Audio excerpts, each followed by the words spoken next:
Welcome to Beyond the Clinic, the podcast for health professionals ready to transform their expertise into innovative income streams that extend beyond the traditional clinic model.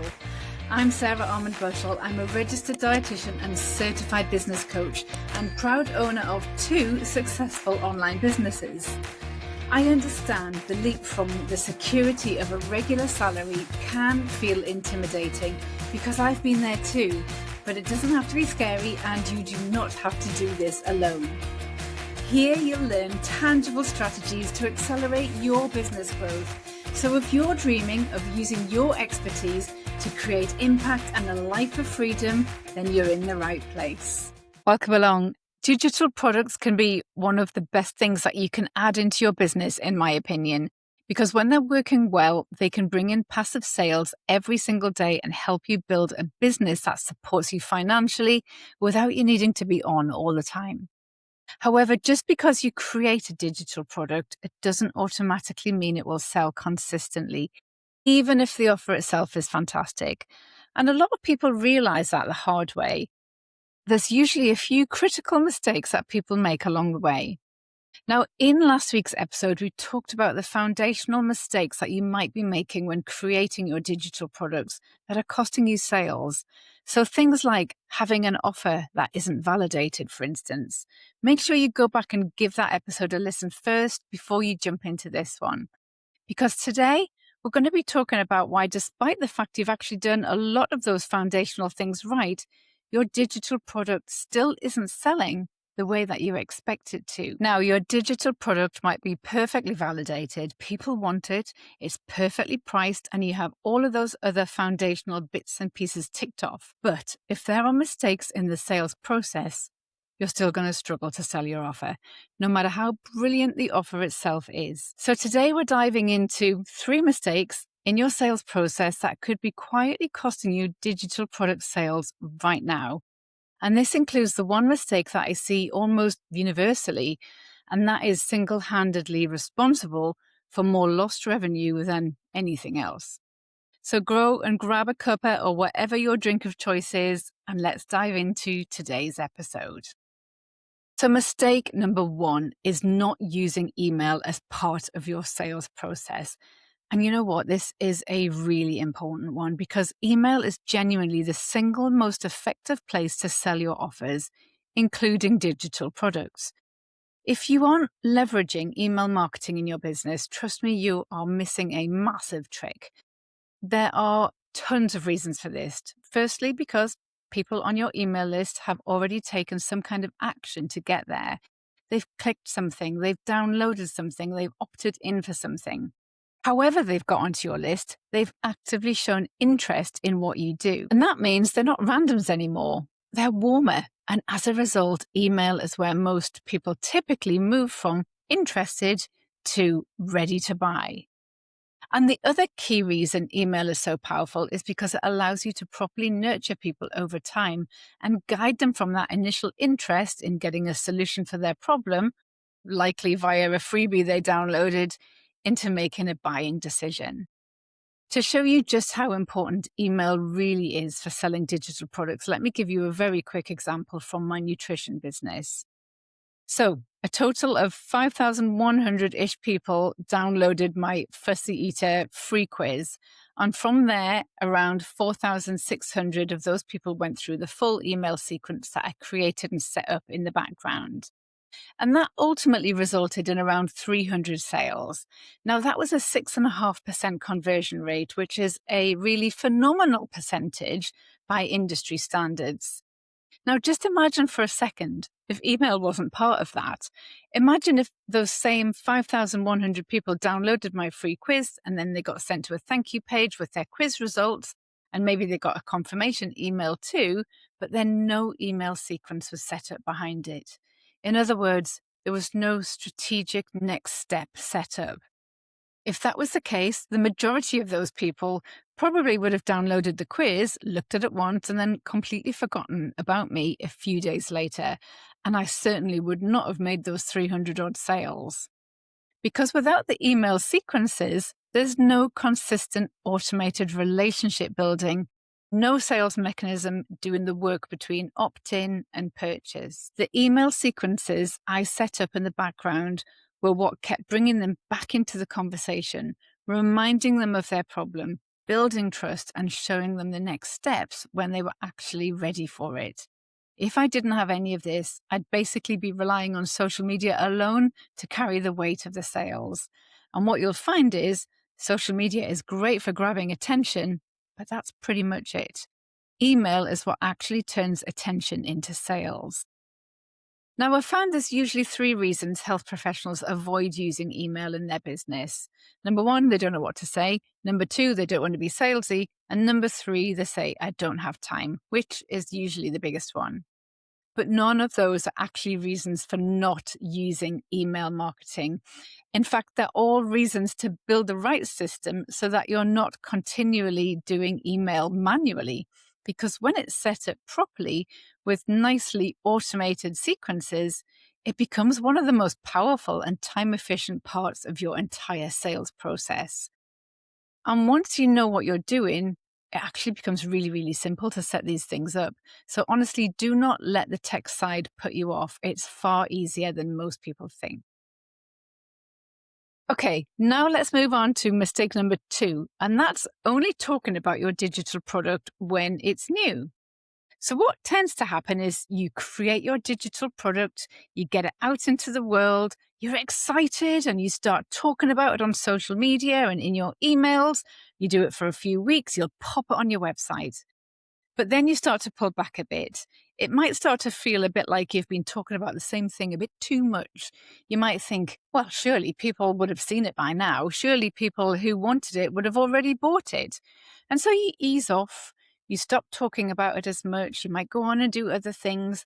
And it kind of just sits there on your website, occasionally gets mentioned by you now and then. And what ends up happening as a result is that digital product only ever makes a small fraction of the sales that it could be making. Remember, people need to be reminded of things more than we think they do. Most people also aren't seeing everything you post. And even if they did see it once, they're not usually ready to buy the first time they hear about it. On top of that, your audience is constantly growing, well, ideally anyway. So new people should be coming into your world all the time. And for them, your digital product isn't something that they've already seen. For them, it's brand new. So if you're only talking about it for a short burst of time after you've created it, you're missing all of those new people completely. So I'll give you another real example from my children's nutritionist business. Those portion size guides that I've talked about before are a really great example of this. There were months where they brought in anywhere between £400 and £800, and the only thing that really changed was how much I talked about them. When I talked about them consistently across my Instagram stories and in my emails with different angles, they'd sell closer to the £800 mark. When I didn't, sales slowed right down. It was as simple as that. And I had the same experience with my food bingo game, another one of my low price offers. I remember looking at sales at the end of one month thinking, well, why has no one bought this month? What's going on here? And then I realized, rather embarrassingly, that it was simply because I hadn't mentioned it to them that month. Silly, right? My audience hadn't seen it anywhere near enough. And this is where a lot of dietitians feel uncomfortable. There's this deep discomfort around repetition in marketing because it can feel like you're being pushy or persuasive. But the reality is, most people don't see the content that you're posting. On Instagram, only a small percentage. The last statistics that I read suggested it was around 6% of your audience who sees any one post. And the average email is only opened by 20 to 40% of subscribers. And then on top of that, people need to see something multiple times in different ways before they actually take action. That's just human buying behavior. So repetition isn't annoying your audience. You can sell the same thing, but you do need to talk about it in a different way. And often it's just giving them enough chances to stop and take notice. For instance, with those portion size guides, I could talk about them from a dozen different angles. One post might be busting a myth. Another might be a post showing that I understand the struggles and worries and anxiety around feeding your child enough. Another might then be around sharing an example of a client and how they used the guide.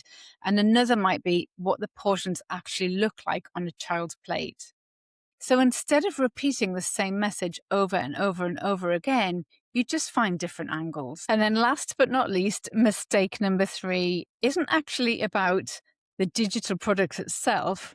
It's about what happens after someone has bought it. And that is not having a back-end offer for people to move into once they've bought from you.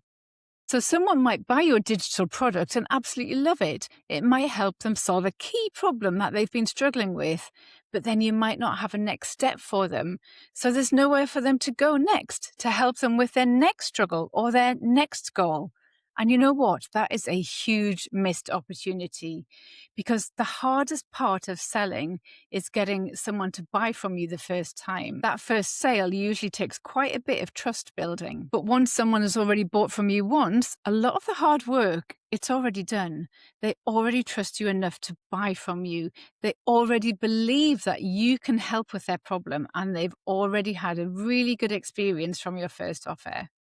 If you don't have a next step, it means every sale is just a one-off transaction. So what I'd recommend is you having a back-end offer. That way your digital product becomes the entry point to a much longer customer journey. And I always explain this using a really simple clinical analogy. Think about this. A patient doesn't usually come for a one-off appointment and that's it. There's often an assessment and then perhaps a prescription or a treatment, and then there's the follow-up, and then there's typically some form of ongoing support. And your offer suite should work in exactly the same way. So for example, your digital product might be the first step, so the entry-level support. Then your back-end offer might be something that's a bit deeper, more ongoing, or even more personalized. So for example, a low-cost guide might lead on to a subscription. Then a subscription might lead on to a group program. And then a group program might lead on to one-to-one support. So see how each step naturally builds on the one before it. So the key question to ask yourself is really simple. If someone buys this offer from me, what would genuinely be the next thing that they'd need afterwards? Because that next step is your back-end offer. It's worth saying that this doesn't all need to exist before you launch your first product. You don't need a fully mapped out, perfectly polished ecosystem of offers before you start selling your first digital product. But what you do need is an awareness of where it could naturally lead next, because your first offer is really just a starting point. It's you testing and learning and seeing what people respond to and beginning to understand what your audience actually needs more of. The back-end offer can evolve over time. It can come from listening to what people ask for after they've bought and noticing where they still feel stuck. Or it can work the other way around. You could start with the back end and your front end offer can evolve from there. So think of it less like something that you need to perfectly create up front and have ready, and more like something that will just become clear over time. The overall lesson here is really simple. Your happiest customers are always your warmest audience for whatever comes next. So, a really quick reminder. Number 1 is email, email, email. Email is one of the most powerful tools you have when it comes to selling in general, but definitely for selling digital products. Ideally, you want to have a simple automated email sequence set up so that when someone downloads a freebie, you're gently guiding them to take that next step with something that's relevant and low cost that feels like a really easy yes for them at that moment.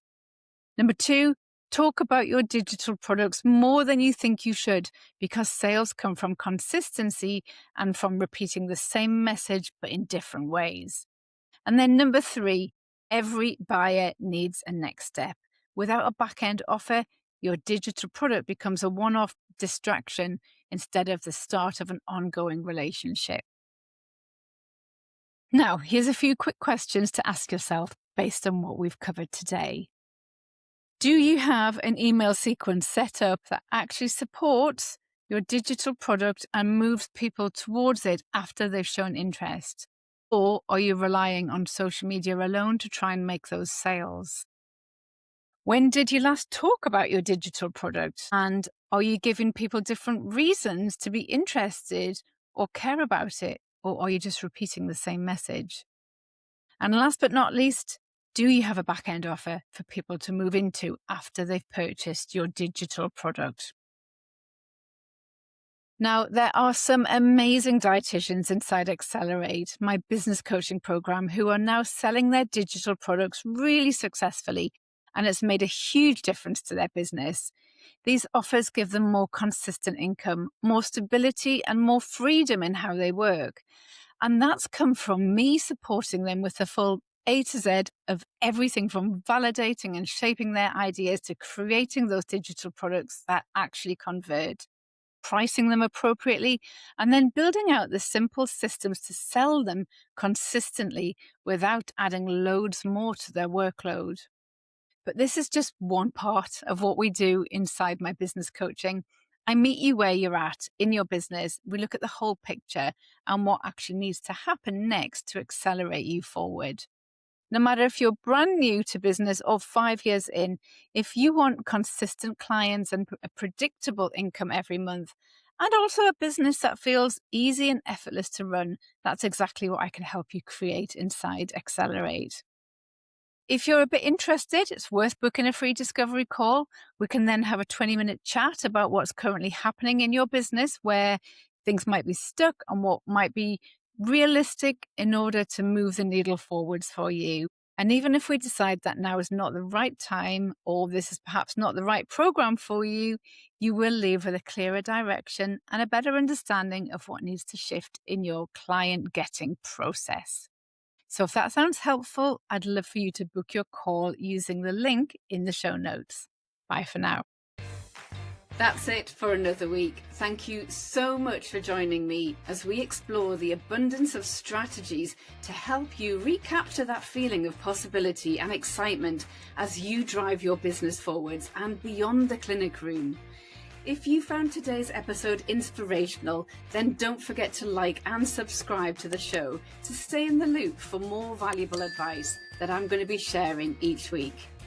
If you want to be the first to hear about new episode releases, news and ways that I can support your business growth, then please don't forget to check out the links in the show notes, and you can also connect with me from there. Don't keep me a secret. I would be delighted if you left a review and shared this podcast with your colleagues. Until next time, bye for now.